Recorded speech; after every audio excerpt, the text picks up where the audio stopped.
AC से bulb जल रहा है, लेकिन डीसी लगाते ही सब बंद हो जाता है क्योंकि ट्रांसफार्मर सिर्फ एसी पर काम करता है। चलो 3D में इसका असली राज समझते हैं। ट्रांसफार्मर एक ऐसा इलेक्ट्रिकल डिवाइस है जो एसी वोल्टेज को कम या ज्यादा करता है। इसके अंदर एक आयरन कोर होता है जो मैग्नेटिक फ्लक्स को सही तरीके से घूमने में मदद करता है। इसी आयरन कोर पर दो कॉइल लिपटी होती हैं, प्राइमरी और सेकेंडरी, लेकिन दोनों आपस में सीधे जुड़े नहीं होते।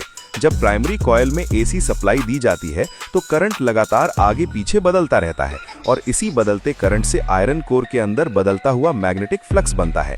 यही बदलता हुआ फ्लक्स सेकेंडरी कॉइल में वोल्टेज पैदा करता है, जिसे इलेक्ट्रोमैग्नेटिक इंडक्शन कहा जाता है। और इस तरह बिना किसी डायरेक्ट कनेक्शन के सेकेंडरी साइड पर बिजली मिल जाती है और बल्ब जल उठता है।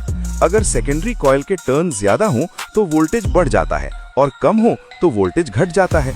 इसी सिद्धांत पर स्टेप अप और स्टेप डाउन ट्रांसफार्मर काम करते हैं। लेकिन जब डीसी सप्लाई दी जाती है तो करंट बदलता ही नहीं, इसलिए मैग्नेटिक फ्लक्स भी नहीं बदलता और ट्रांसफार्मर काम नहीं कर पाता। इसी वजह से चार्जर, इन्वर्टर और पावर सप्लाई जैसे उपकरणों में ट्रांसफार्मर बेहद जरूरी हिस्सा होता है। अब आप समझ गए कि ट्रांसफार्मर कैसे काम करता है और डीसी पर क्यों नहीं चलता। अगर आप इलेक्ट्रॉनिक्स और बिजली को ऐसे ही 3D में आसान और मजेदार तरीके से सीखना चाहते हैं तो ज़रीफ इलेक्ट्रिशियन की लैब को अभी सब्सक्राइब करो।